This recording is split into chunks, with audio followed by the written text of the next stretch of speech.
Hindi club के YouTube channel में आपको स्वागत है। मैं सिद्धार्थ आज आपके साथ क्लास 6 बीटीपीसी की जो बुक है ज्योग्राफी की, उसके संबंध में मैं चर्चा करूंगा आपसे। तो चलिए शुरू करते हैं। चैप्टर 1 हमारा है सौर मंडल। ठीक है, तो इसमें जो मेन पॉइंट्स हैं, मेन टॉपिक्स जो हैं, उससे रिलेटेड मैं आपके साथ चर्चा करूंगा और कुछ इमेजेस भी हैं जो मैं आपको दिखाऊंगा ताकि आपको जो है ग्रहों की स्थिति जो है सौर मंडल में वो आपका क्लियर हो जाए। तो हमारा पहला जो पॉइंट है वो है हमारा सौर मंडल जो है वो 8 गोले सौर परिवार के सदस्य हैं। इन्हें ग्रह कहते हैं। इनमें स्वयं का प्रकाश नहीं होता है, ये सूर्य के प्रकाश से प्रकाशित होते हैं। कहने का मतलब है जो ग्रह हैं उनका अपना स्वयं का कोई भी प्रकाश नहीं होता है। इनकी जो रोशनियाँ जो हमें दिखती है या जो हमें देखने को मिलता है वो सूर्य से ग्रहण करके या सूर्य से ग्रहित रोशनी होती है। दूसरा पॉइंट है बुध जो है वो सूर्य के सबसे निकट का ग्रह है। क्वेश्चंस आ चुके हैं एग्जाम्स में, पहले भी आए हैं क्वेश्चन और आते भी रहेंगे कि बुध जो है वो सूर्य का सबसे निकट का ग्रह है। क्वेश्चन आता कैसे है, सूर्य का सबसे निकटतम ग्रह कौन सा है? 4 ऑप्शन दिए रहेंगे तो हमारा ऑप्शन क्या होगा? बुध। अगला पॉइंट है मंगल ग्रह को लाल ग्रह के नाम से भी जाना जाता है। क्वेश्चंस रिपीटेड हैं इस तरह के, किस ग्रह को लाल ग्रह के नाम से जाना जाता है? तो आंसर क्या होगा? मंगल ग्रह को लाल ग्रह के नाम से भी जाना जाता है। अगला पॉइंट है शनि एकमात्र ग्रह है जिसके चारों ओर छल्ले हैं। ठीक है, क्वेश्चंस कैसे आते हैं इससे मैं बताता हूं आपको कि कौन सा ऐसा ग्रह है या हमारा सौरमंडल में ऐसा कौन सा ग्रह है जिसके वलीय या वलीय छल्ले पाए जाते हैं, जिसमें वलीय छल्ले पाए जाते हैं।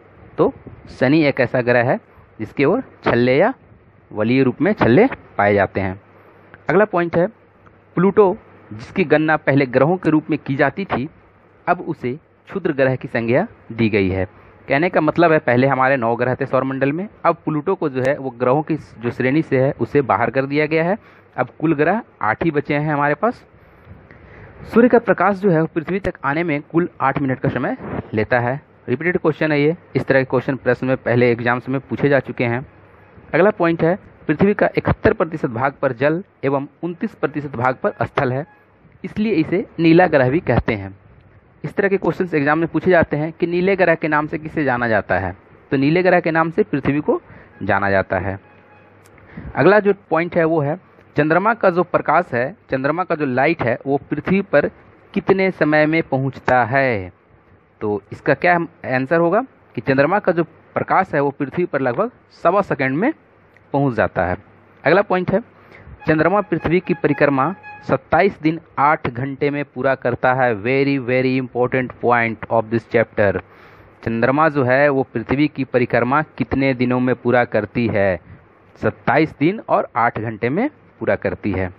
अगला जो हमारा पॉइंट है वो क्षुद्र ग्रह से रिलेटेड है। क्षुद्र ग्रह, ये जो क्षुद्र ग्रह पाए जाते हैं हमारे सौरमंडल में, ये बेसिकली मंगल व बृहस्पति की कक्षाओं के बीच में पाए जाते हैं। तो इस तरह के क्वेश्चंस आपके एग्जाम्स में आ सकते हैं कि क्षुद्र ग्रह जो है वो हमारे सौरमंडल में कहाँ पाए जाते हैं।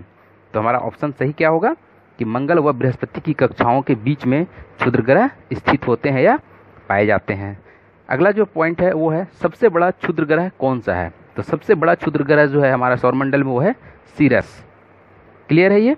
अगला पॉइंट है बुध और शुक्र का कोई भी उपग्रह नहीं है। इस चीज़ को आप एकदम कन्फर्म, एकदम दिमाग में सेटअप कर लें कि ऐसे हमारे सौरमंडल में सिर्फ 2 ही ग्रह हैं जिनकी कोई भी उपग्रह नहीं है। तो कौन कौन सा वो ग्रह हैं? बुध और शुक्र। आगे बढ़ते हैं। बृहस्पति के 63 और शनि के 62 उपग्रह हैं। क्वेश्चंस आपके एग्जाम से पूछ सकते हैं कि हमारे सौरमंडल में किस ग्रह के सबसे अधिक उपग्रह हैं? क्या हमारा आंसर होगा? बृहस्पति। बृहस्पति ऐसा ग्रह है कि जिसका सबसे ज़्यादा उपग्रह है, जिसकी संख्या क्या है? 63। दूसरे नंबर पे आता है शनि, जिसके क्या है? 62 उपग्रह हैं। ध्रुव तारा क्या है? तो ध्रुव तारा जो है यह उत्तरी गोलार्ध में पृथ्वी के उत्तरी अक्ष पर स्थित एक स्थिर तारा है। ध्रुव तारा जो है क्या है? एक स्थिर तारा है। तो ये थे हमारे चैप्टर 1 हमारा सौरमंडल के इम्पोर्टेंट पॉइंट्स और इम्पोर्टेंट टॉपिक्स जो मैं आपके साथ डिस्कस किया। अब मैं चलिए आपको लेकर चलता हूँ अभ्यास प्रश्न की ओर। तो अभ्यास प्रश्न में हमारा जो है वो कुछ ऑब्जेक्टिव क्वेश्चंस हैं, कुछ फिल इन द ब्लैंक्स के क्वेश्चंस हैं और कुछ सुमेलित करने वाले प्रश्न हैं। तो मैं पहले क्वेश्चन की ओर चलता हूँ। चलिए, राशियों की कुल संख्या कितनी है? कितनी राशियाँ पाई जाती हैं या कितने प्रकार की राशियाँ होती हैं? तो राशियों की कुल संख्या 12 है। सूर्य की आकृति कैसी है? अगला क्वेश्चन है सूर्य की आकृति कैसी है? स्ट्रक्चर ऑफ सन। तो सूर्य की आकृति गोल है। अगला प्रश्न है सौर परिवार का मुखिया कौन होता है? सौर मंडल जो है वो पूरा जो सौर मंडल परिवार है, 8 ग्रहों का एक परिवार है, उसका मुखिया कौन है? तो उसका मुखिया कौन है? सूर्य है, क्योंकि सूर्य से ही सबको प्रकाश मिलती है। ग्रहों की कुल संख्या कितनी है? कंफ्यूज नहीं होना है दोस्तों, यहाँ पास ग्रहों की कुल संख्या कितनी है, यहाँ ऑप्शंस में आपको 8 भी मिलेंगे, 9 भी मिलेंगे, 12 मिलेंगे और 27 मिलेंगे।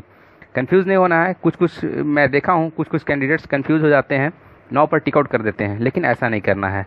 ग्रहों की कुल संख्या जो है वो फिलहाल जो है अभी है वो 8 है। 9 पहले हुआ करती थी, प्लूटो को हटा दिया गया, उसे क्षुद्र ग्रह की श्रेणी में डाला गया है।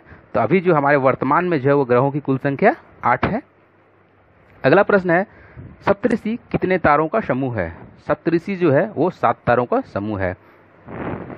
तो ये था हमारा ऑब्जेक्टिव क्वेश्चंस। अब मैं फिल इन द ब्लैंक्स की ओर आपको लेकर चल रहा हूँ। पहला जो फिल इन द ब्लैंक्स है वो है पृथ्वी एक नक्षत्र को खाली स्थान दिनों में पार करती है। तो पृथ्वी जो है एक नक्षत्र को 14 दिनों में पार करती है। विषुवत रेखा पर ध्रुव तारा खाली स्थान पर दिखाई पड़ता है। विषुवत रेखा पर ध्रुव तारा जो है वो क्षितिज पर दिखाई पड़ता है। मंगल और खाली स्थान ग्रह के बीच क्षुद्र ग्रह पाए जाते हैं। मैं आपको पिछले जो टॉपिक्स में है उसमें चर्चा किया हूँ, मंगल और बृहस्पति ग्रह के बीच जो है वो क्षुद्र ग्रह पाए जाते हैं। अगला जो है वो है बृहस्पति के खाली स्थान उपग्रह हैं। तो बृहस्पति के कितने उपग्रह हैं? 63 उपग्रह हैं। अगला है सूर्य का प्रकाश पृथ्वी तक खाली स्थान में पहुंचता है। सूर्य का प्रकाश जो है वो पृथ्वी तक खाली स्थान में पहुंचता है। कितने समय में पहुंचता है? 8 मिनट में। तो ये थे फिल इन द ब्लैंक से क्वेश्चंस। अब मैं आपको सुमेलित करने वाले प्रश्नों की ओर लेकर चल रहा हूँ। पहला जो सुमेलित करने वाला प्रश्न है वो है बुध। तो बुध का जो है सही सुमेलन होगा सबसे छोटा ग्रह। दूसरा है पृथ्वी। पृथ्वी जो है वो नीला ग्रह के नाम से जाना जाता है। तीसरा है चंद्रमा। चंद्रमा पृथ्वी का एकमात्र उपग्रह है। अगला है उल्कापिंड। उल्कापिंड जो है वो आकाश में चक्कर लगाने वाले पत्थर के छोटे छोटे टुकड़े होते हैं। अगला जो है वो मैचिंग में है वो है आकाशगंगा। आकाशगंगा जो है लाखों तारों का समूह होता है। नेक्स्ट है ब्रह्मांड। ब्रह्मांड जो है वो लाखों आकाशगंगा का समूह है। तो इस तरह से चैप्टर 1 जो है वो क्लियर हुआ दोस्तों। तो थैंक यू। तो चलिए चैप्टर 2 शुरू करते हैं। चैप्टर 2 है पृथ्वी और उसकी गतियाँ। तो इस चैप्टर में हम पृथ्वी और इसकी गतियों के संबंध में चर्चा करेंगे। पृथ्वी की जो घूर्णन गति है वो कैसी है और इसके अभ्यास प्रश्न को भी हम देखेंगे। तो पहला जो मेन पॉइंट है वो है उत्तरी ध्रुव को दक्षिणी ध्रुव से जो मिलाने वाली काल्पनिक रेखा होती है वह अक्ष के नाम से जानी जाती है। अक्ष क्या है?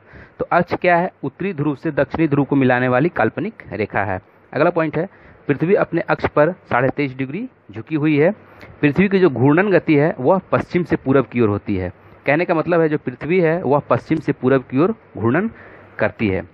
अगला पॉइंट है 21 मार्च और 23 दिसंबर को समदिवारात्रि कहा जाता है। समदिवारात्रि एक नया टर्म आया है। समदिवारात्रि क्या है? तो समदिवारात्रि वैसे दिन को कहा जाता है जिसमें दिन और रात बराबर होते हैं।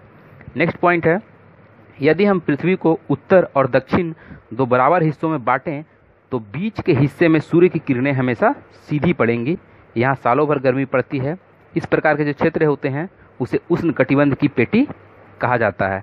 अब जैसे जैसे हम इसके उत्तर या दक्षिण में बढ़ेंगे तो पृथ्वी की गोलाकार सतह होने के कारण सूर्य की जो किरणें हैं वह तिरछी पड़ेंगी और एक बड़े हिस्से में फैल जाएंगी, जिसके कारण उष्णकटिबंधीय क्षेत्र की तुलना में कम गर्मी मिलेगी। यहाँ पास पृथ्वी के इस प्रकार के जो क्षेत्र हैं उसे शीतोष्ण कटिबंध की पेटी भी कहा जाता है।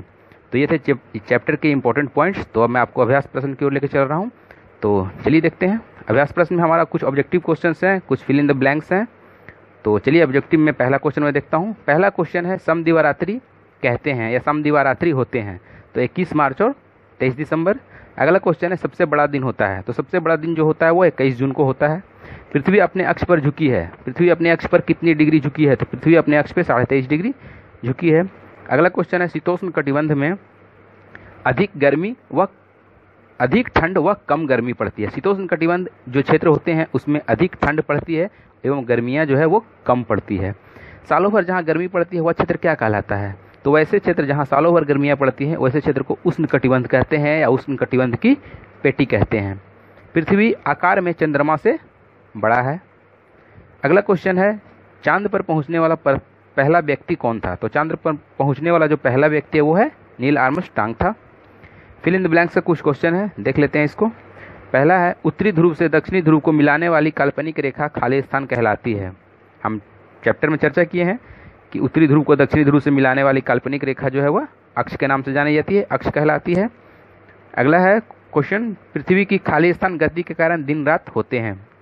तो पृथ्वी की जो घूर्णन गति है इसके कारण ही जो है पृथ्वी पर दिन और रात की जो क्रियाएं हैं वो होती हैं। पृथ्वी की जो घूर्णन गति है वो कैसी है? पश्चिम से पूरब की ओर है। अगला क्वेश्चन है, विषुवत प्रदेश में सूर्य की किरणें सालों भर खाली स्थान पड़ती हैं। तो विषुवत वृत्त या विषुवत रेखा या विषुवत प्रदेश जो है यहाँ पर सूर्य की किरणें क्या है? सालों भर सीधी पड़ती है और यहाँ पास अत्यधिक गर्मी पड़ती है और इस क्षेत्र को क्या है? उष्णकटिबंध की पेटी भी कहा जाता है। अगला प्रश्न है, पृथ्वी खाली स्थान से खाली स्थान की ओर घूमती है। तो बताया हूँ मैं आपको कि पृथ्वी खाली स्थान से खाली स्थान की ओर घूमती है, मतलब क्या है? पृथ्वी पश्चिम से पूरब की ओर घूमती है। तो ये थे चैप्टर 2 के इंपॉर्टेंट पॉइंट्स और इसके चैप्टर के अभ्यास प्रश्न के जो कुछ क्वेश्चंस थे। तो इस तरह से ये चैप्टर 2 समाप्त हुआ। चलिए, थैंक यू। चलिए चैप्टर 3 शुरू करते हैं। चैप्टर 3 हमारा है पृथ्वी के परिमंडल। पृथ्वी के परिमंडल, तो पहला इसमें पॉइंट्स है जो वो है पृथ्वी का वह ऊपरी भाग जिसमें मिट्टी, कंकड़, पत्थर, पहाड़, मैदान, पठार इत्यादि सम्मिलित हैं, वह स्थल मंडल कहलाता है। अगला पॉइंट है स्थल संधि। स्थल का एक संकरा भाग जो दो बड़े स्थल खंडों को एक दूसरे से जोड़ता है, वह क्या? स्थल संधि कहलाता है। नेक्स्ट है जल संधि। पानी का वह संकरा भाग जो बड़ी जल राशि जैसे समुद्र तथा महासागरों को एक दूसरे से जोड़ता है, जल संधि कहलाता है। इसे जल डमरू मध्य भी कहते हैं। नेक्स्ट है वायुमंडल की विभिन्न परतें। पृथ्वी से ऊपर इनके नाम हैं क्षोभ मंडल, समताप मंडल, मध्य मंडल, आयन मंडल और बहिर्मंडल। चलिए आप चित्र में आप देखिए, चित्र में आपका क्लियर हो जाएगा। मैं आपको पिक्चर दिखा रहा हूँ, इसमें फ़ोटो दिखवा रहा हूँ मैं। देखिए फ़ोटो में देखिए आप किस तरह से ये दिखाया गया है। सबसे नीचे जो है हमारा है पृथ्वी है। पृथ्वी के ऊपर जो है वो क्या है? क्षोभ मंडल है। क्षोभ मंडल के बाद ऊपर समताप मंडल, उसके बाद फिर मध्य मंडल, फिर आयन मंडल और फिर बहिर्मंडल। तो इसमें जो है वो मेन पॉइंट क्या है याद करने के लिए कि समताप मंडल। समताप मंडल के संबंध में हम लोग पहले, क्षोभ मंडल सबसे नीचे था, समताप मंडल। तो क्वेश्चंस एग्जाम्स में कभी कभी पूछता है कि जेटयान है या जो वायुयान है वो किस मंडल में चलते हैं? तो क्या है? समताप मंडल में चलते हैं। और एक चीज़ और कभी कभी पूछता है कि कृत्रिम उपग्रह जो है वो किस मंडल में स्थापित किए जाते हैं? तो कृत्रिम उपग्रह जो है वो वायुमंडल में स्थापित किए जाते हैं। तो ये थे चैप्टर के मेन पॉइंट्स और मैं अब आपको इस चैप्टर के जो है अभ्यास प्रश्न की ओर लेके चलता हूँ। तो अभ्यास प्रश्न में कुछ ऑब्जेक्टिव क्वेश्चंस हैं और कुछ फिल इन द ब्लैंक्स हैं। इसमें सुमेलित करने वाले प्रश्न नहीं हैं। तो मैं ऑब्जेक्टिव क्वेश्चंस के पहले क्वेश्चन की ओर आपको लेके चल रहा हूँ। पहला क्वेश्चन है जीवन पनपता है। तो जीवन जैव मंडल में ही पनपता है। दूसरा प्रश्न है अंतरिक्ष में जाने वाले पहले भारतीय कौन थे? तो अंतरिक्ष में जाने वाले पहले भारतीय राकेश शर्मा थे। जल डमरू मध्य जोड़ता है। जल डमरू मध्य जो है वह दो बड़े जल भागों को जोड़ता है। अगला प्रश्न है समताप मंडल होता है। समताप मंडल कहाँ होता है? वायुमंडल में होता है। ये थे ऑब्जेक्टिव क्वेश्चंस। अब कुछ फिल इन द ब्लैंक से क्वेश्चंस हैं। इसमें पहला क्वेश्चन है स्थल का एक संकरा भाग जो दो बड़े स्थलीय भागों को जोड़ता है खाली स्थान कहलाता है, वह स्थल संधि के नाम से जाना जाता है या स्थल संधि कहलाता है। पानी का संकरा भाग जो दो बड़ी जलराशियों को एक दूसरे से जोड़ता है जल डमरू मध्य कहलाता है। अगला है फिल इन द ब्लैंक्स का क्वेश्चन। उसमें है चंद्रमा पर हवा और पानी नहीं होने से वहाँ खाली स्थान संभव नहीं है। तो जिस जगह पर हवा, पानी या वायुमंडल नहीं होंगे वहाँ पास क्या है? जीवन संभव नहीं है। तो क्या इसमें फिलअप करेंगे हम? जीवन। तो ये थे चैप्टर्स के कुछ इंपॉर्टेंट पॉइंट्स और ये अभ्यास के प्रश्नों को मैं अभी आपके साथ हल किया। तो इस तरह से हमारा जो है वो चैप्टर 3 जो है वो समाप्त हुआ। Thank you. चलिए अब चैप्टर 4 शुरू करते हैं। चैप्टर 4 है पृथ्वी के प्रमुख स्थल रूप। जिसमें मेन पॉइंट्स है उस पर हम डिस्कस करेंगे पृथ्वी का स्थल रूप कैसा है। पहला पॉइंट है चिकनी मिट्टी को केवाल मिट्टी भी कहा जाता है, जिसमें धान की फसल खूब होती है। दलहन या दलदली मिट्टी जो होती है उसमें दलहन की फसलें अत्यधिक मात्रा में होती हैं या खूब होती हैं। तो क्वेश्चंस पूछ सकता है इससे कि धान की फसल किस मिट्टी में अच्छी होती है। तो केवाल मिट्टी में अच्छी होती है। या दलहन की जो फसलें होती हैं वो किस मिट्टी में होती हैं, तो इस क्या होगा सही आंसर, दलदली मिट्टी में। अब इसमें अगला पॉइंट है, मैदान जो है वो मुख्यतः 3 प्रकार के होते हैं। पहला जो है वो है अप्रदन मूलक मैदान। अप्रदन मूलक मैदान क्या है, तो वैसे मैदान जिनकी रचना में अप्रदन की क्रिया का प्रमुख हाथ रहता है अप्रदन मूलक मैदान कहलाता है। जैसे इसमें कुछ उदाहरण दिए हुए हैं, फिनलैंड का मैदान, उत्तर यूरोप तथा कनाडा के पूर्वी क्षेत्र के मैदान, ये सब जो मैदान हैं वो अप्रदन मूलक मैदान के उदाहरण हैं। अगला जो इसका टाइप है मैदान का वो है निक्षेपण मूलक मैदान। निक्षेपण की क्रिया के द्वारा नदियों, हिमानी, वायु तथा सागरीय तरंगों से निर्मित मैदान निक्षेपण मूलक मैदान कहलाते हैं। जैसे केरल तट के मैदान, हंगरी का मैदान। अब इससे क्वेश्चंस आपको कैसे पूछ सकते हैं कि केरल तट का मैदान जो है वो किस प्रकार के मैदान का उदाहरण है, तो केरल तट का जो मैदान है वह निक्षेपण मूलक मैदान का उदाहरण है। अगला जो मैदान का रूप है वो है रचनात्मक मैदान। इस प्रकार के मैदानों का निर्माण पृथ्वी की आंतरिक हलचलों द्वारा होता है। जैसे उत्तरी अमेरिका का मध्यवर्ती मैदान। ये थे मैदान के पॉइंट्स और इसके उदाहरण कि किस प्रकार के मैदान कहाँ पाए जाते हैं। अगला अब हम पठार की ओर चलते हैं। इसमें पठार, तो तिब्बत का जो पठार है वह संसार का सबसे ऊंचा पठार है। पामीर के पठार को संसार की छत कहा जाता है। पर्वत जो है 3 प्रकार के होते हैं। पहला वलित पर्वत, इनकी सतह उबड़ खाबड़ एवं शिखर शंक्वाकार होती है। अभी थोड़ा देर पहले हम पठार का चर्चा किए, अब हम पर्वत का चर्चा कर रहे हैं। तो पर्वत का क्या है, 3 प्रकार होते हैं, वलित पर्वत, भ्रंशोथ पर्वत और ज्वालामुखी पर्वत। तो पहले हम वलित पर्वत का चर्चा करेंगे। वलित पर्वत है क्या, तो इनकी जो सतहें हैं वह उबड़ खाबड़ होती है एवं शिखर जो है वो शंक्वाकार होती है। जैसे भारत का हिमालय पर्वत एवं दक्षिण अमेरिका का एंडीज पर्वत, ये उदाहरण है इसके। वलित पर्वत के जो है वो उदाहरण है। क्वेश्चन पूछ सकता है इसमें एग्जाम्स में, क्योंकि ये BTBC की बुक की है और इम्पोर्टेंट पॉइंट्स हैं। तो क्वेश्चन कैसे पूछ सकता है कि भारत का हिमालय पर्वत जो है वह किस पर्वत श्रेणी का उदाहरण है, तो भारत का जो हिमालय पर्वत है वह वलित पर्वत श्रेणी का उदाहरण है। अगला है भ्रंशोथ पर्वत। भ्रंशोथ पर्वत क्या होते हैं, तो पृथ्वी के आंतरिक हलचलों के कारण पृथ्वी पर दरारें पड़ जाती हैं। 2 दरारों के बीच का भाग ऊपर उठ जाता है। इस ऊंचे उठे भाग को भ्रंशोथ पर्वत के नाम से जाना जाता है। जैसे भारत का सतपुड़ा पर्वत। क्वेश्चंस आ चुके हैं पिछले एग्जाम्स में और आने की संभावनाएं भी हैं कि भारत का जो है वो सतपुड़ा पर्वत जो है वह किस पर्वत श्रेणी का उदाहरण है। या क्वेश्चन ऐसे भी पूछ सकता है कि भ्रंशोथ पर्वत का उदाहरण निम्न में से कौन सा है, तो सतपुड़ा की पहाड़ियाँ या सतपुड़ा का जो पर्वत है वो भ्रंशोथ पर्वत का उदाहरण है। अगला है ज्वालामुखी पर्वत। ज्वालामुखी पर्वत ज्वाला से निकलने वाले लावा एवं अन्य पदार्थों के ठंडा होकर जमने से बनते हैं। जैसे इटली का विसुवियस पर्वत, अंडमान एवं निकोबार का बैरन आइलैंड में सक्रिय ज्वालामुखी पर्वत पाए जाते हैं। तो ये थे हमारा दोस्तों इस चैप्टर के जो है वो मेन पॉइंट्स। अब मैं आपको इसके अभ्यास प्रश्न की ओर लेके चल रहा हूँ। अभ्यास प्रश्न में जो है वो कुछ ऑब्जेक्टिव क्वेश्चंस यहाँ दिए हुए हैं, कुछ सुमेलित करने वाले प्रश्न हैं। तो मैं आपको ऑब्जेक्टिव क्वेश्चन की ओर, पहला क्वेश्चन की ओर लेके चल रहा हूँ। बिहार में सोन नदी किस क्षेत्र से होकर गुजरती है, तो बिहार में सोन नदी जो है वो मैदानी क्षेत्र से होकर गुजरती है। वाल्मीकि नगर बिहार के किस क्षेत्र में अवस्थित है, तो वाल्मीकि नगर पश्चिमी चंपारण का एक जिला है और यह पर्यटन स्थल के रूप में भी जाना जाता है। तो यह पश्चिमी क्षेत्र में स्थित है। हमारे एक मित्र ने इसकी जानकारी हमें दी थी, उनका बहुत बहुत धन्यवाद। धान की फसल के लिए उपयुक्त मिट्टी है, धान की फसल के लिए चिकनी मिट्टी उपयुक्त होती है। पठार के ऊपर की सतह कैसी होती है, तो पठार के ऊपर की सतह जो है वह सपाट होती है। अगला क्वेश्चन है वह पर्वतों के कितने प्रकार होते हैं, तो पर्वतों के 3 प्रकार होते हैं, वलित पर्वत, भ्रंशोथ पर्वत और ज्वालामुखी पर्वत। तो ये थे ऑब्जेक्टिव क्वेश्चंस।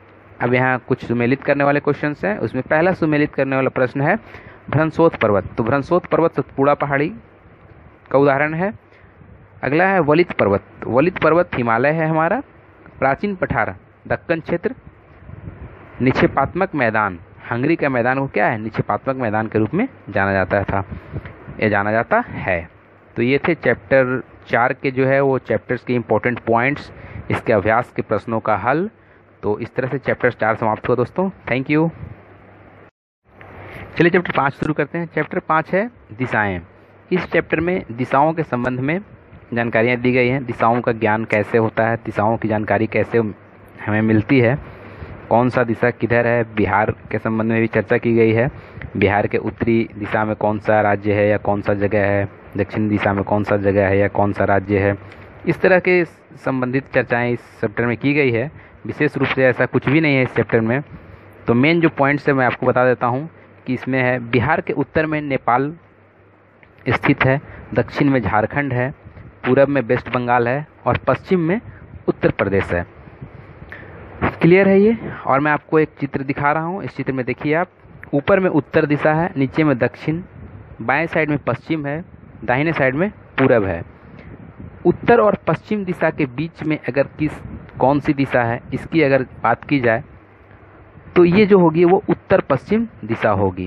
कैसे इसकी गणना करते हैं, इसकी कैसे जानकारी लगाते हैं। हम पश्चिम और उत्तर भी तो कह सकते थे कि पश्चिम और उत्तर होगी, तो नहीं, उत्तर और दक्षिण को आधार मानकर ही हम दिशाओं का गणना करते हैं। तो उत्तर और पश्चिम के बीच में स्थित अगर हम दिशा की बात करेंगे तो यह उत्तर पश्चिम होगा। ऐसे ही अगर हम बात करें पूरब और दक्षिण के बीच में कौन सी दिशा होगी, तो पूरब और दक्षिण के बीच में कौन सी दिशा होगी, दक्षिण पूरब, क्योंकि हम उत्तर और दक्षिण को ही आधार मानकर उसके बीच की दिशाओं का जो है वह गणना करते हैं या जानकारी हमें मिलती है। तो इस चैप्टर में बेसिकली यही चीज़ें दी गई थी जो इम्पोर्टेंट्स थी। और इसमें चैप्टर में कुछ अभ्यास प्रश्न दिए हैं जिसमें ऑब्जेक्टिव क्वेश्चन हैं 3 और फिल इन द ब्लैंक से क्वेश्चन हैं 1-2। तो मैं आपको ऑब्जेक्टिव क्वेश्चन करा देता हूँ। प्रथम, प्रमुख दिशाएं कितनी होती हैं? 4 दिशाएं होती हैं प्रमुख। कुल दिशाओं की संख्या कितनी है? तो कुल दिशाओं की संख्या जो है वह 10 होती है। क्लियर है ये। बंगाल की खाड़ी भारत के किस दिशा में है? तो बंगाल की खाड़ी भारत के दक्षिण पूर्व दिशा में है। तो क्लियर है ये चैप्टर 5, कुछ ज़्यादा विशेष नहीं था इसमें। तो थैंक यू। तो अब चलिए चैप्टर 6 की ओर चलते हैं। चैप्टर 6 हमारा है पृथ्वी और ग्लोब। पृथ्वी और ग्लोब के संबंध में विस्तृत रूप से चर्चा करने से पहले मैं आपको बताना चाहूँगा कि पृथ्वी का छोटा रूप या छोटा जो एक मॉडल है उसे ही हम ग्लोब कहते हैं। इस चैप्टर में कुछ इम्पोर्टेंट्स पॉइंट्स हैं। इसमें पहला है हमारा जो है वो है अक्षांश रेखाएं। अक्षांश रेखाएं क्या हैं? तो अक्षांश रेखाएं क्या हैं इसे समझाने के लिए मैं आपको एक उदाहरण देता हूँ। जैसे किसी भी गोले को यदि हम 2 बराबर भागों में बांट दें या काट दें तो उसका जो आधा कटा हुआ भाग है वह गोलार्ध कहलाता है। उदाहरण के लिए जैसे अगर हम एक तरबूजे को बीच से काट दें तो क्या है, वह 2 भागों में बंट जाएगा। इसी प्रकार अगर पृथ्वी को हम बीच से अगर काट दें तो यह 2 भागों में बंट जाएगा। ओके, तो इस प्रकार हम कह सकते हैं कि पृथ्वी को उत्तरी एवं दक्षिणी 2 बराबर भागों में बांटने वाली रेखा या वृत्त भूमध्य रेखीय वृत्त होती है। भूमध्य रेखीय वृत्त को ही भूमध्य रेखा या विषुवत रेखा भी कहा जाता है। यह सबसे बड़ा वृत्त होता है। इस रेखा से ऊपर का जो भाग होता है वह उत्तरी गोलार्ध कहलाता है एवं जो दक्षिण का भाग है वह दक्षिणी गोलार्ध कहलाता है। भूमध्य रेखीय वृत्त एवं किसी स्थान के बीच जो कोण बनता है उसे उस स्थान का अक्षांश कहा जाता है तथा वहाँ से पूरब से पश्चिम की ओर खींची गई रेखाएं अक्षांश रेखाएं कहलाती हैं। ध्यान होगा आपको दोस्तों कि हमारा जो पृथ्वी है वह घूर्णन कैसे करती है। पृथ्वी की जो घूर्णन गति है वह कैसे है, उसका दिशा क्या है।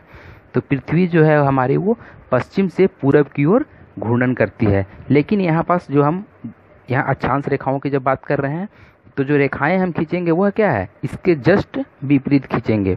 हम लोग क्या खींचेंगे, पूरब से पश्चिम की ओर खींचेंगे। तो पूरब से पश्चिम की ओर विषुवत रेखा के उत्तरी गोलार्ध में एवं दक्षिणी गोलार्ध में जो खींची गई रेखाएं होती हैं वह अक्षांश रेखाएं कहलाती हैं। तो ये क्लियर है। अब मैं आगे ले चलता हूँ आपको। भूमध्य रेखीय वृत्त या भूमध्य रेखा पृथ्वी का 0 डिग्री अक्षांश है, क्योंकि यह पृथ्वी के मध्य में है और इसी 0 डिग्री अक्षांश से ही अन्य अक्षांशों की गणना भी की जाती है। विषुवत रेखा से ऊपर, विषुवत रेखा जो हमारा है वह क्या है, बीच में है विषुवत वृत्त, उससे अगर हम ऊपर 90 डिग्री उत्तर में अगर जाएं, ऊपर 90 डिग्री एवं दक्षिण में अगर 90 डिग्री जाएं, तो ये जो पॉइंट होता है वो ध्रुव के नाम से जाना जाता है। जैसे कि अगर हम उत्तर में 90 डिग्री की बात करें तो उसे क्या बोलेंगे, उत्तरी ध्रुव। अगर नीचे में 90 डिग्री की बात करें तो वह क्या है, दक्षिणी ध्रुव कहलाएगा। अगला पॉइंट है 23.5 डिग्री उत्तरी अक्षांश को कर्क रेखा एवं 23.5 डिग्री दक्षिणी अक्षांश को हम लोग मकर रेखा के नाम से जानते हैं। अर्थात हम कह सकते हैं कि 90 डिग्री तथा 90 डिग्री उत्तरी तथा 90 डिग्री दक्षिणी अक्षांश को क्रमशः उत्तरी एवं दक्षिणी ध्रुव भी कहते हैं। ये जो पॉइंट होता है ध्रुव, वह अक्षांश वृत्त न होकर के मात्र एक बिंदु के समान होता है। अब चित्र में देखिए, मैं आपको तस्वीर भी साथ में दिखा रहा हूँ। अक्षांश रेखाएं जो होती हैं उनकी कुछ विशेषताएं हैं। पहला इसमें पॉइंट है जो वो विशेषता में, ये रेखाएं पूरब से पश्चिम दिशा में विषुवत रेखा के समानांतर खींची जाती हैं। दो अक्षांशों के बीच की दूरियां क्या होती हैं, समान होती हैं। विषुवत वृत्त से ध्रुवों की ओर जाने पर वृत्त छोटे होते जाते हैं। ऑब्वियसली है, क्योंकि हम जानते हैं क्या है कि वृत्त की जो परिधि होती है वह क्या है, सबसे बड़ी जो है लंबाई होती है। जैसे जैसे हम ऊपर जाएंगे तो क्या है, वह छोटा होता जाएगा। अंततः ध्रुव एक क्या है, बिंदु के रूप में ही मात्र रह जाता है। अगला जो हमारा पॉइंट है इसमें वो है कि सभी अक्षांश रेखाओं की लंबाई समान नहीं होती है। जाहिर सी बात है, समान कैसे होगी, अगर हम बीच वाले जो परिधि की अगर बात करें तो वहाँ पास बड़ा वृत्त होगा। जैसे थोड़ा सा ऊपर जाएंगे 23.5 डिग्री कमेगा, फिर ऊपर जाएंगे और कमेगा, और ऊपर जाएंगे कमेगा। ऐसे करते करते जब हम 90 डिग्री पे पहुंच जाएंगे तो क्या है, वह ध्रुव पे पहुंच जाएंगे और वहाँ पास क्या है, मात्र एक पॉइंट के जैसा वो रह जाएगा, जिसे हम लोग क्या है, ध्रुव के नाम से जानते हैं। तो ये क्लियर है। अब मैं आपको देशांतर रेखाओं के बारे में बताता हूँ। देशांतर रेखाएं क्या है। ग्लोब पर उत्तरी ध्रुव एवं दक्षिणी ध्रुव को, उत्तरी ध्रुव हमारा ऊपर में है और दक्षिणी ध्रुव नीचे में है, तो उत्तरी ध्रुव को और दक्षिणी ध्रुव को जोड़ती हुई रेखाएं खींची गई हैं। ये सभी लंबवत रेखाएं देशांतर रेखाएं कहलाती हैं, या देशांतर रेखा इन्हें कहा जाता है। किसी भी स्थान की सही स्थिति और समय का पता लगाने के लिए इन रेखाओं का सहारा लेना पड़ता है। क्वेश्चन कभी कभी पूछता है कि किसी भी स्थान की सही स्थिति और समय का पता लगाने के लिए किन रेखाओं का प्रयोग किया जाता है। वेरी इंपॉर्टेंट टर्म है ये। तो किस रेखाओं का प्रयोग किया जाता है, तो देशांतर रेखाओं का प्रयोग किया जाता है। इसी प्रकार हम देखते हैं कि पृथ्वी का आकार गोल है, हम सभी जानते हैं, जो एक क्या है, वृत्त के समान है। एक वृत्त में 360 डिग्री कोण होते हैं। टोटल एक वृत्त की अगर पूरे कोण की बात करें तो कितना कोण होता है, 360 डिग्री। इसी आधार पर पृथ्वी पर 360 देशांतर रेखाएं खींची जा सकती हैं। पृथ्वी पर कितनी टोटल देशांतर रेखाएं खींची जा सकती है, 360। एक एक डिग्री का 360 देशांतर रेखाएं खींची जा सकती है। इनमें दो देशांतर रेखाएं महत्वपूर्ण मानी गई हैं। दो इम्पोर्टेंट देशांतर रेखाएं हैं, वो बहुत ज़्यादा महत्वपूर्ण मानी गई हैं। वो हैं कौन कौन सा, मैं आपको बता रहा हूँ। 0 डिग्री तथा 180 डिग्री देशांतर रेखाएं। 0 डिग्री देशांतर को प्रधान देशांतर रेखा या प्रधान मध्याह्न रेखा कहा जाता है, तथा 180 डिग्री देशांतर रेखा को अंतर्राष्ट्रीय तिथि रेखा भी कहा जाता है। कभी कभी प्रश्न पूछता है कि अंतर्राष्ट्रीय तिथि रेखा के नाम से किसे जाना जाता है, तो अंतर्राष्ट्रीय तिथि रेखा के नाम से किसे, 180 डिग्री देशांतर को जाना जाता है या उसे कहते हैं। तो इस तरह से देशांतर रेखाएं भी आपका क्लियर हो गया है। और देशांतर रेखाएं जो होती हैं वो एक ही रेखा होती है, इसलिए यह पूर्व या पश्चिम इसका डायरेक्शन नहीं होता है। ये एक ही रेखा होती है, चूंकि ध्रुव से ध्रुव को मिलाती हैं, तो इसलिए इसका डायरेक्शन नहीं होता है। तो ये थी दोस्तों इस चैप्टर की इम्पोर्टेंट्स बातें। अब मैं आपको अभ्यास प्रश्न की ओर लेकर चल रहा हूँ। अभ्यास प्रश्न में हमारा पहला जो है वो ऑब्जेक्टिव क्वेश्चंस है। ऑब्जेक्टिव क्वेश्चंस में पहला क्वेश्चन है, एक देशांतर से दूसरे देशांतर की दूरी तय करने में सूर्य को कितना समय लगता है। तो इसका सही ऑप्शन है 4 मिनट लगता है। अगला प्रश्न है, सबसे अधिक गर्मी कहाँ पड़ती है? तो सबसे अधिक गर्मी उष्णकटिबंधीय प्रदेशों में या उष्णकटिबंधीय क्षेत्रों में पड़ती हैं। कर्क रेखा क्या है? अभी जाहिर सी बात है, जब मैं आपको पीछे बता रहा था, चर्चा मैं कर रहा था कर्क रेखा के संबंध में, विषुवतीय वृत्त के संबंध में जब चर्चा मैं कर रहा था, तो वहाँ पर मैं बताया था कि 23.5 डिग्री अगर उत्तरी अक्षांश में हम जाएंगे तो वो हमारा क्या है? कर्क रेखा कहलाएगा। अगर 23.5 डिग्री हम दक्षिणी अक्षांश में जाएंगे तो वह क्या है? मकर रेखा कहलाएगा। तो कर्क रेखा क्या है? तो कर्क रेखा 23.5 डिग्री उत्तरी अक्षांश में स्थित रेखा है। तो ये क्लियर है। अगला जो हमारा है क्वेश्चन है वो है, अंतर्राष्ट्रीय तिथि रेखा से पूरब आने पर क्या करते हैं? तो अंतर्राष्ट्रीय तिथि रेखा से पूरब आने पर एक तिथि घटा दी जाती है। अगर हम अंतर्राष्ट्रीय तिथि रेखा 180 डिग्री जो है जानते हैं हम लोग, 180 डिग्री को क्या है? अंतर्राष्ट्रीय तिथि रेखा भी कहते हैं। इससे में अगर हम लोग पूरब की ओर जाएंगे तो एक तिथि को क्या करेंगे? घटा देंगे, एक तिथि को घटा देते हैं। लेकिन अगर हम पश्चिम की ओर जाएंगे तो एक तिथि को क्या करेंगे? जोड़ देंगे या बढ़ा देते हैं। तो ये थे 4 ऑब्जेक्टिव क्वेश्चंस। अब यहाँ पास कुछ फिलअप्स हैं, मैं आपको ये पहला फिलअप्स बता रहा हूँ। पहला फिल इन द ब्लैंक्स जो है वो हमारा है, 23.5 डिग्री दक्षिणी अक्षांश को खाली स्थान रेखा कहा जाता है। तो 23.5 डिग्री दक्षिणी अक्षांश को क्या है? मकर रेखा कहा जाता है। क्लियर है ये। 180 डिग्री देशांतर रेखा को खाली स्थान तिथि रेखा या तिथि रेखा है। तो 180 डिग्री देशांतर रेखा को क्या है? अंतर्राष्ट्रीय तिथि रेखा कहा जाता है। अगला जो फिल इन द ब्लैंक्स है वो है, पृथ्वी पर कुल खाली स्थान ताप कटिबंध है। तो पृथ्वी पर कुल 3 जो है वो ताप कटिबंध हैं। पृथ्वी पर कुल खाली स्थान देशांतर रेखाएं खींची जा सकती हैं। तो पृथ्वी पर कुल 360 देशांतर रेखाएं खींची जा सकती हैं। अगला क्वेश्चन है, खाली स्थान रेखाओं की मदद से समय का ज्ञान होता है। तो देशांतर रेखाओं की मदद से समय का ज्ञान होता है। तो ये थे इस चैप्टर के fill in the blanks question. तो इस तरह से हमारा जो है वो चैप्टर जो है वो आपका 6 समाप्त हुआ। तो थैंक यू। चलिए चैप्टर 7 शुरू करते हैं। चैप्टर 7 है मानचित्र अध्ययन। मानचित्र अध्ययन, इस चैप्टर में जो है मानचित्रों के अध्ययन के विषय में बताया गया है। मुख्यतः रूप से बताया गया है कि मानचित्र कितने प्रकार के होते हैं। तो मानचित्र जो है वो मुख्यतः 3 प्रकार के होते हैं, यहाँ पास दिया गया है। ऐसे तो कई प्रकार के होते हैं, लेकिन मुख्यतः जो है वो 3 प्रकार के होते हैं मानचित्र। पहला मानचित्र जो होता है वो भौतिक मानचित्र होता है। भौतिक मानचित्र में हम पर्वतों, पठारों, मैदानों, नदियों, महासागरों इत्यादि को दर्शाते हैं। तो क्वेश्चन पूछ सकता है कभी कभी कि महासागर या नदियाँ जो हैं इत्यादि को दर्शाने के लिए किस मानचित्र का प्रयोग किया जाता है? तो क्या हमारा उत्तर होगा? भौतिक मानचित्र का प्रयोग किया जाता है। दूसरा मानचित्र है वो है राजनीतिक मानचित्र। राजनीतिक मानचित्र में गांव, शहर, राज्य, देश एवं विश्व के विभिन्न देशों तथा उनकी सीमाओं को दर्शाने वाले मानचित्र ही राजनीतिक मानचित्र कहलाते हैं। तो ये चीज़ क्लियर है। अगला है थीमेटिक मानचित्र। थीमेटिक मानचित्र से क्वेश्चंस पिछले एग्जाम्स में आ चुके हैं, तो इस चीज़ को आप अच्छे तरीके से समझ लें कि इस प्रकार के जो मानचित्र होते हैं थीमेटिक मानचित्र, इसमें दी गई सूचनाओं के आधार पर नामकरण किया जाता है। जैसे जलवायु का मानचित्र, वनस्पति का मानचित्र, जनसंख्या मानचित्र, वर्षा मानचित्र, उद्योग मानचित्र इत्यादि।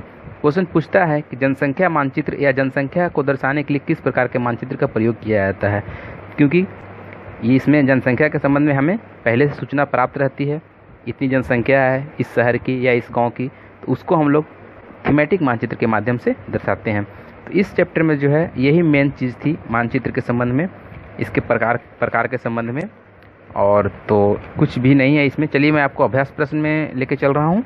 अभ्यास प्रश्न में पहला क्वेश्चन है, जमीन के बड़े भूभाग को कागज़ पर दर्शाने के लिए प्रयोग करते हैं। तो जमीन के बड़े भूभाग को कागज़ पर दर्शाने के लिए छोटे मापक का प्रयोग करते हैं। बड़ा भूभाग होता है उसको हम लोग उतना का तो पूरा का बना नहीं सकते हैं, तो छोटे मापक का इस्तेमाल करते हैं।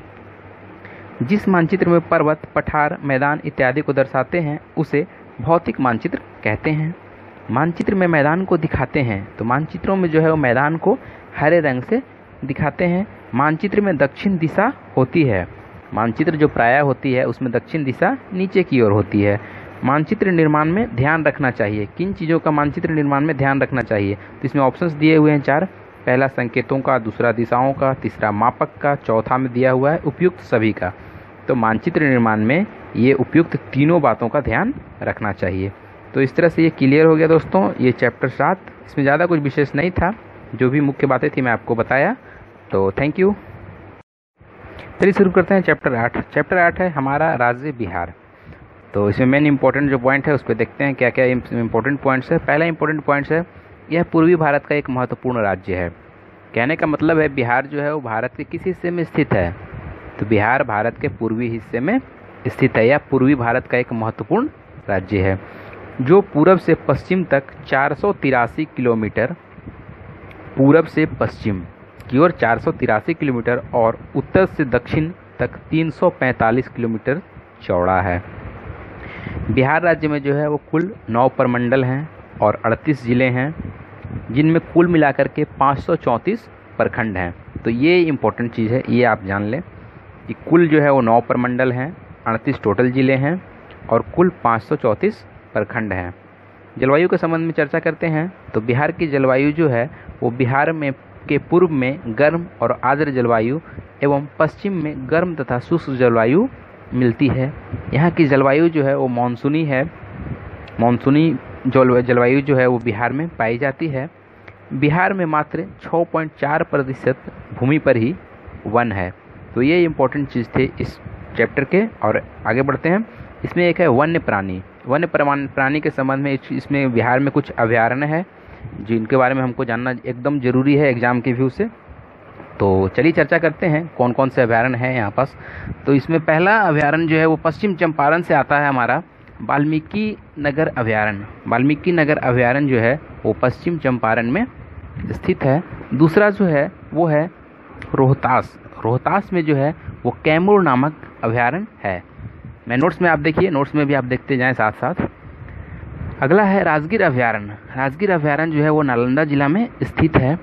नेक्स्ट है गौतम बुद्ध अभयारण्य। गौतम बुद्ध अभयारण्य जो है वो गया में स्थित है।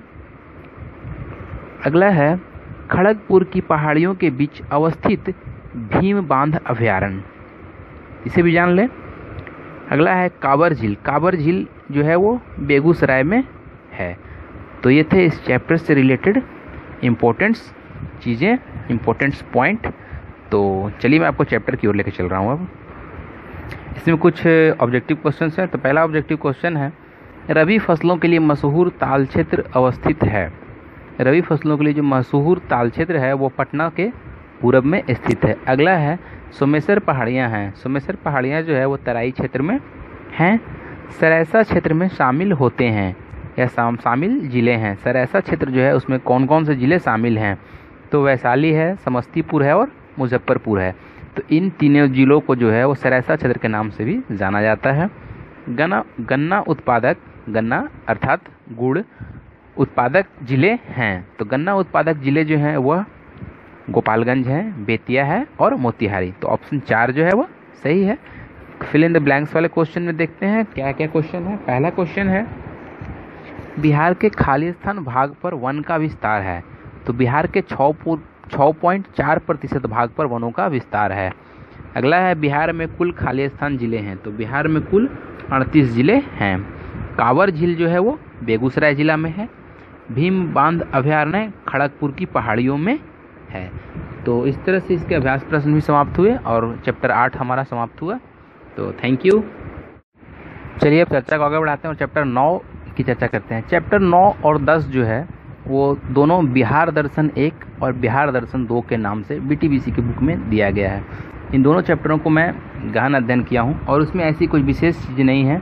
बच्चों को जो है वो भ्रमण करवाने के लिए जो स्कूल जो जाती हैं, स्कूल की जो टीम्स लेकर के जाती हैं बच्चों को घुमाने के लिए, उस तरह की इसमें विशेष रूप से बातें दी गई हैं। और इसमें वैसा कुछ चैप्टर्स में मेन नहीं है। इसके अभ्यास प्रश्न में कुछ इंपॉर्टेंट क्वेश्चंस हैं। तो मैं चलिए चैप्टर 9 का अभ्यास प्रश्न पहले आपके साथ डिस्कस करता हूँ। तो चैप्टर 9 के अभ्यास प्रश्न में पहला जो है ऑब्जेक्टिव क्वेश्चंस है, उसके बाद आपका कुछ सुमेलित करने वाले प्रश्न हैं। तो मैं पहले चैप्टर 9 के ऑब्जेक्टिव क्वेश्चन की ओर आपको लेकर के चल रहा हूँ। तो पहला ऑब्जेक्टिव क्वेश्चन है, गौतम बुद्ध को ज्ञान की प्राप्ति कहाँ हुई थी? तो गौतम बुद्ध को जो है वो ज्ञान की प्राप्ति बोध गया में हुई थी। अगला क्वेश्चन है, गया में अवस्थित विष्णु मंदिर किसने बनवाया था? तो गया में अवस्थित जो है वो विष्णुपद मंदिर जो है वो अजात शत्रु ने बनवाया था। अगला जो क्वेश्चन है वो है, बिहार में गर्म जलकुंड कहाँ अवस्थित है? बहुत इंपॉर्टेंट चीज़ है ये कि बिहार में गर्म जलकुंड जो है वो किस जिला में है? तो बिहार में गर्म जलकुंड का जो है वो राजगीर में पाया जाता है या राजगीर जिला में है। ककोलत प्रसिद्ध है, ककोलत ठंडे जल के लिए प्रसिद्ध है। जरासंध का अखाड़ा स्थित है, जरासंध का अखाड़ा जो है वह राजगीर में स्थित है। तो ये 5 जो है वो ऑब्जेक्टिव क्वेश्चंस थे। अब इसमें 4-5 सम्मिलित करने वाले हैं। तो पहला सम्मिलित करने वाले पे मैं लेके चल रहा हूँ आपको। देखिए क्या है, मुचलिन सरोवर। मुचलिन सरोवर जो है वो बोधगया में है। यहाँ काफ़ी मात्रा में मछलियाँ पाई जाती हैं मुचलिन सरोवर में। ठीक है। अगला है रानी अहिल्याबाई। रानी अहिल्याबाई का संबंध विष्णुपद मंदिर से है। नेक्स्ट है शांति स्तूप। शांति स्तूप राजगीर की पहाड़ियों में पाया जाता है। अगला है ककोलत जलप्रपात। ककोलत जलप्रपात जो है वो नवादा जिला में है, जो ठंडे जल के लिए प्रसिद्ध है। तो ये थे चैप्टर 9 के अभ्यास प्रश्न। अब मैं आपको चैप्टर 10 के अभ्यास प्रश्न की ओर ले चलता हूँ। चैप्टर 10 में मैं आपको बताया कि उसमें ऐसी कुछ विशेष चीज़ें नहीं हैं, बच्चों को भ्रमण करवाने के लिए ले गया जो इसकी चर्चाएं हैं इस चैप्टर में। तो इसमें चैप्टर 10 में मैं देख रहा हूँ ऑब्जेक्टिव क्वेश्चन है। पहला जो ऑब्जेक्टिव क्वेश्चन है वो है, गुरु गोविंद सिंह का जन्म स्थान है। गुरु गोविंद सिंह का जन्म स्थान पटना सिटी है। अगला क्वेश्चन है, गोलघर कहाँ अवस्थित है? गोलघर पटना में अवस्थित है। दीदारगंज कहाँ है? तो दीदारगंज पटना में है। कुछ इसमें fill in the blanks question है, बहुत इंपॉर्टेंट्स हैं।